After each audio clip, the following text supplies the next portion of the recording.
con el que comentar estas inquietudes que decíamos al principio del programa y que ahora a él le podremos consultar de forma más fehaciente. Don Manuel de la Peña. Buenas noches. Don Manuel de la Peña, doctor en medicina, que si quiere don Ramón, que le gusta hacer introductor de embajadores, le dejamos que introduzca con tal de que después me devuelva la palabra con el doctor. Don Ramón. Sí, señor, además se lo voy a devolver rápido porque vamos de tiempo un poco cogidos. El doctor Manuel de la Peña es el presidente del Instituto Europeo de Salud y Bienestar Social, que es una entidad que se creó en 1996 con una estupenda, digamos, relación con la Unión Europea, y se puede decir que es un foro donde se discuten cuestiones que hacen honor al nombre que digo. Tiene una serie de publicaciones el Instituto muy importantes. Él de especialista es cardiólogo, estudió en la UCM, ha recorrido muchas prácticas de este tipo, tiene también varios libros y un blog que se titula Poder Curar, donde se hacen toda clase de consultas, etcétera. Querido Manuel, yo creo que puedes hacer una intervención inicial, según agradece nuestro moderador, nuestro director, sobre el tema de si está controlado o no el virus en general y en España, o estamos todavía en las incertidumbres.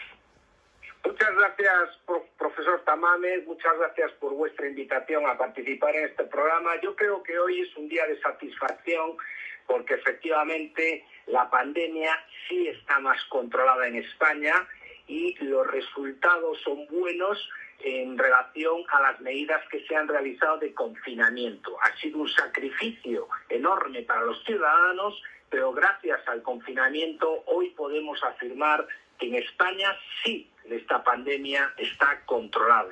También ya sabemos hoy un dato muy importante, y es que el Ministerio de Sanidad hoy ha presentado unos resultados donde el 5% de la población española, es decir, 2.600.000 ciudadanos, han superado el virus, ya lo han pasado y están inmunizados y protegidos contra una futura pandemia. Don Manuel, ¿no le parecen, hablando de ese estudio, que es de lo que hablábamos al principio del programa, ¿no le parece extraordinariamente bajo el nivel que da ese estudio de contagios previos, de inmunizados? Vamos a ver, en este estudio sí hay un dato muy importante, y es el primero, es que un 26% de las personas que han pasado el virus lo han pasado de manera asintomática, es decir, contagiaban sin sufrir ni padecer la enfermedad, sino de una manera asintomática, infectados. Eso evidentemente no deja de ser una preocupación. Y la otra preocupación que sí es real es que para que una población se considere protegida e inmunizada contra una pandemia, tiene que estar al menos el 70% de la población inmunizada. Y en España solo tenemos a un 5%. Un 5% que varía dependiendo de cada comunidad autónoma. En Madrid tenemos a un 15% que lo ha superado, mientras en otras comunidades como en Andalucía solo lo han superado el 5%. Quiere decir esto que no tenemos todavía una inmunidad de grupo que nos proteja para un próximo brote que parece ser que puede ocurrir en el próximo otoño. Ese brote puede venir con la virulencia, y nunca mejor dicho, de lo que ha sido desde el mes de enero-febrero, o sería ya atenuado y no necesitaría de tanta, digamos, defensa del Sistema Nacional de Salud. Bueno, aquí hay dos aspectos muy importantes sobre la virulencia. Yo creo que ese virus va a venir más atenuado porque el virus, a medida que va pasando de persona a persona, ese virus teóricamente se va atenuando y será menos virulento, ¿no? Será menos virulento. Por otro lado, así como hasta ahora se han hecho muchos experimentos con muchos medicamentos y con muchos tratamientos, ya hay una gran experiencia acumulada en estos meses y tenemos un abordaje terapéutico más rápido, más precoz, y además podemos conocer de una manera inmediata a través de test masivos que son esenciales, toda la población debería hacer test, y con test masivos para identificar rápidamente a las personas infectadas y aislarlas, tenemos una mayor experiencia que no teníamos antes y tenemos un gran sistema sanitario que no tienen otros países. Con lo cual, creo que tenemos unos mecanismos de defensa más potentes que hace unos meses, que nos ha pillado totalmente desprevenidos y desprovistos de los recursos de protección. ¿Cuáles serían, en su opinión, esos procesos, protocolos terapéuticos que empiezan a funcionar y que empiezan a ser más eficaces en relación al tratamiento de las personas contagiadas? Bueno, los fármacos. Los fármacos, hay distintos tipos de fármacos. El fármaco más utilizado mundialmente es la hidrocloroquina, que es un antimalárico que se ha demostrado que cura y que va muy bien porque lo que hace es impedir que el virus penetre en la célula. Es un fármaco que ha dado buenos resultados. Después se están experimentando con otro tipo de antivirales. El antiviral, bajo mi opinión, mío favorito, es el de los japoneses, que es el Avigan. Es un antiviral que ha funcionado muy bien en los virus como la influenza. Y después el antiviral, otro antiviral que se ha utilizado en la hepatitis C y aquí está yendo muy bien, se llama el ribavirin. Y con gran acierto, el ejército español ha dado la orden a la farmacia militar para que fabriquen el ribavirin de una manera masiva. Y ya lo están fabricando y lo tendremos a disposición en pocos meses. Con lo cual, en esa segunda oleada que yo creo que puede venir, creo que tendremos fármacos y estaremos más preparados para afrontarla. Don Manuel, entonces, ese antivirus que comentaba usted es tan fácil, entre comillas, de fabricar que en la propia farmacia del ejército se puede plantear la producción masiva. Bueno, se puede plantear, no, ya se ha planteado y de hecho se ha aprobado. Esto lo ha anunciado el jefe del Estado Mayor y es público y ya se ha dado la orden. Lo que no puedo saber es en qué momento estará a disposición de los ciudadanos, porque son principios activos que evidentemente es necesario fabricarlos, ¿no? O sea, los fármacos se utilizan principios activos y la farmacia militar tiene capacidad para fabricar. Y lo digo por la facilidad, en el sentido de que una farmacia, pues sea eficiente, pero que no es una gran industria farmacéutica, se pueda plantear, entre comillas, sin problemas, la fabricación del fármaco. Bueno, pues anima a pensar que se puede tener disponible con gran facilidad ese retrovirus, ¿no? O ese antiviral. Sí, bueno, en ello están, ¿no? Y se da por hecho que lo van a tener, sobre todo para la segunda ola, ¿no? Si llega esa segunda ola. Están en ello, de hecho han dado la orden. Yo le haría una pregunta al doctor, muy médica, con base en lo que es mi afición por la medicina, desde que empecé a estudiarla hace muchos años y lo dejé enseguida. Pero estoy leyendo el libro de Bill Bryson, El cuerpo humano, y me está volviendo la vocación de antaño. Entonces mi pregunta es, los trastornos son fundamentalmente dos, me parece. Uno son los pulmones, que se encharcan, por así decirlo, o se obturan los alveolos, y el segundo, que es ya tu especialidad de cardioterapeuta, digamos, mi pregunta es, ¿hay mucho peligro de trombosis? ¿Las muertes que ha habido han sido muchas de trombosis o más bien pulmonares? Vamos a ver, el 80% de las personas padecen síntomas leves, ¿no? Síntomas típicos como si fuera una gripe, fiebre, garganta y tal. Pero hay un 20% que efectivamente este virus tiene una especificidad muy grande por los pulmones y obviamente por el corazón. A nivel pulmonar se suele evidenciar a través de una neumonía que habitualmente puede ser unilateral o bilateral. Hay una afectación a nivel de todos los alveolos, hay una infiltración y se suele complicar precisamente con ese tipo de neumonías.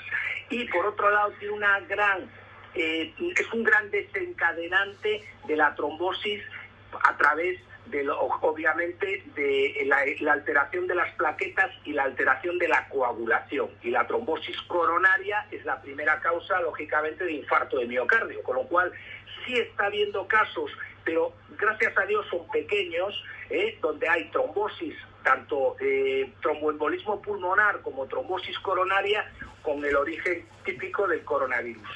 Efectivamente sí, pero son casos de un 10% de las personas que ingresadas. Sí, como el... Perdón, Manuel, Manuel.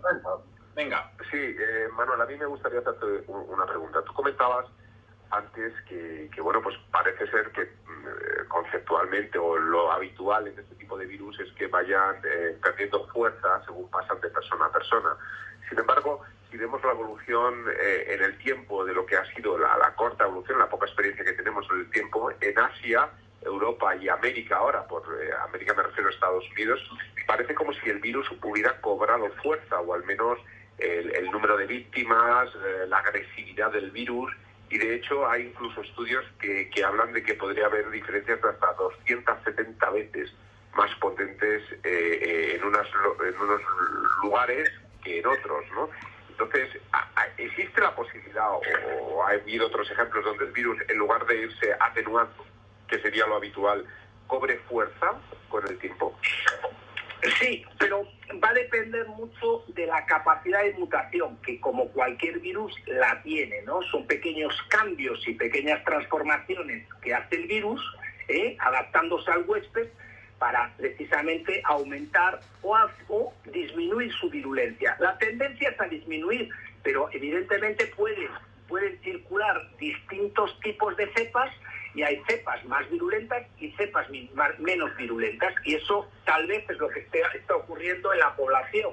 En estos momentos se conoce ya la secuencia genómica de este virus, precisamente el contenido del RNA que vosotros mencionabais. Ese contenido es lo que le da ese aspecto tan contagioso y tan resistente, pero afortunadamente sospechamos, porque claro, es un virus desconocido, que conocemos de momento bastantes cosas, pero hay otras muchas que las desconocemos, y esta capacidad de virulencia creemos que va a disminuir, pero al final habrá dos cepas o más cepas, y si te toca una cepa virulenta, evidentemente. Por eso creo que en esas estadísticas que manejamos del 20% con síntomas graves y el 80% leves, pues puede deberse a dos tipos de cepas diferentes. Y una pregunta, Manuel, venga. Una pregunta que hacemos a los especialistas médicos que van pasando es la siguiente.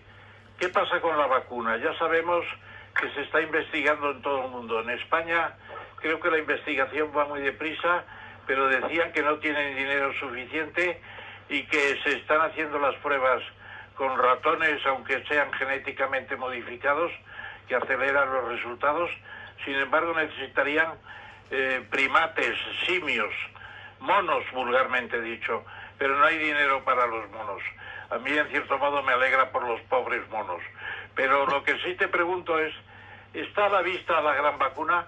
Después de hablar con el doctor Tamames don Santiago la semana pasada, yo me enteré por otro conducto que él se refería a la vacuna de Johnson & Johnson, del culito de los niños, de la suavidad de los niños, los aceites para la piel, etcétera. ¿Sabes algo de Johnson & Johnson? Johnson & Johnson tiene la vacuna preparada y muy lista para sacar ahora muy pronto en el mercado. Es decir, estamos hablando de que hay una carrera enorme, no solo de Johnson & Johnson, que la tiene lista, sino hay otros países como Oxford, que tiene la Universidad de Oxford, tiene la vacuna preparada, la tiene preparada China. Pero cuando hablo de preparada, fíjate, Ramón, lo que me estás preguntando, profesor Tamames, que la semana pasada han empezado en Oxford ensayos clínicos en humanos, es decir, a humanos ya le están poniendo vacunas, a voluntarios entre 15 y 65 años ya le están poniendo la vacuna, es un ensayo clínico. En China ya están experimentando desde el mes de marzo con 2 tipos de vacunas diferentes que se están elaborando a través de ingeniería genética y ya están en una fase 2 más avanzados. Y en Israel se han anticipado todavía más porque llevan 4 años trabajando sobre todo en una vacuna que la puedan personalizar para distintos tipos de virus. Llevan 4 años y como ya estaban trabajando en otros virus, la van a personalizar para esto. Y por supuesto los alemanes, ya no sé si sabréis que le acaban de dar ayer precisamente la Unión Europea 80 millones al laboratorio más potente biotecnológico alemán para la vacuna, para que aceleren el proceso. En una palabra, si antiguamente tardábamos de 5 a 15 años como Pasteur en sacar una vacuna, en este caso podemos tener una vacuna en 18 meses. Pero lo más importante, y por lo que yo estoy muy optimista, es que hoy, a día de hoy, ya se están haciendo ensayos con humanos desde el mes de marzo. Eso, don Manuel, ¿en qué se concretaría? ¿A principios de año 2021 podríamos tener la vacuna sin ser excesivamente optimistas? Mira, yo creo que sí. O sea, yo creo que sí porque va a depender de una cosa que es tan importante como tenerla. Es, primero, que hay en el mundo 70 candidatos a vacunas. Segundo, la regulación para que puedas poner una vacuna en humanos no es la misma la regulación. Es decir, el proceso burocrático no es el mismo en China, que es muy flexible, que en Estados Unidos, que es muy riguroso. ¿Vale? Entonces, ahora marcar un tiempo, lo normal es que todo el mundo te diga 18 meses, que a lo mejor en 18 meses la tengamos, pero yo que soy bastante optimista y veo ensayos avanzados en fase 2, yo creo que estoy de acuerdo contigo, que en enero se podría tener, y a lo mejor tal vez antes, pero va a depender de los gobiernos, de la regulación y del riesgo que quieran asumir con la población a nivel de protocolos, de disminuir, en una palabra, los tiempos de los ensayos clínicos. Buena noticia, sí, señor. Bueno, en cualquier caso, una noticia optimista en vista de los repuntes que hay en todo sitio. Don Manuel de la Peña, muchísimas gracias por su participación. Ya en la voz que tiene usted radiofónicamente transmite optimismo. Nos vamos con una idea de más superación a corto plazo de esta terrible pandemia. Muchísimas gracias. Contamos con usted. Muchísimas gracias a todos y gracias, profesor Tamames, por la invitación. Querido Manuel. Inversión inmobiliaria.